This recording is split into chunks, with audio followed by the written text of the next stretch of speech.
Weekdays खरंच hectic असतात. ऑफिसची कामं, घरातली कामं आणि त्यात रोजचा स्वयंपाक फ्रॉम स्क्रॅच करणं प्रॅक्टिकली शक्यच नसतं. म्हणून हल्ली मी थोडंसं मील प्रेप करते. काहीच कॉम्प्लिकेटेड नाही.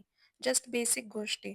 थोडं सॅलड चॉप करून ठेवणं, पुदिन्याची चटणी, जिंजर गार्लिक पेस्ट, मूग, मटकी, छोले, राजमा असं काहीतरी भिजवून ठेवणे, कधी एखादी डाळ शिजवून ठेवणे, अशा गोष्टी.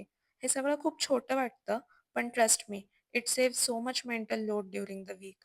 अँड हॉनेस्टली जर या प्रेपमुळे बाहेरचं फूड अव्हॉइड करता आलं, तर it's totally worth it. By the way, meal prep अजिबात हार्मफुल नाहीये.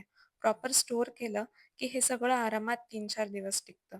Now I don't aim for perfect meals, just peaceful ones. And you know what helps even more? Just creating a weekly meal plan, so that तुम्ही त्या प्लॅनच्या according गोष्टी soak, cook किंवा chop करून ठेवू शकता. It doesn't have to be perfect, but small prep and a simple plan equals to a way more peaceful week. तुम्हीही असं काही मील प्लॅनिंग किंवा मील प्रेप करत असाल, तर कमेंट्समध्ये नक्की शेअर करा.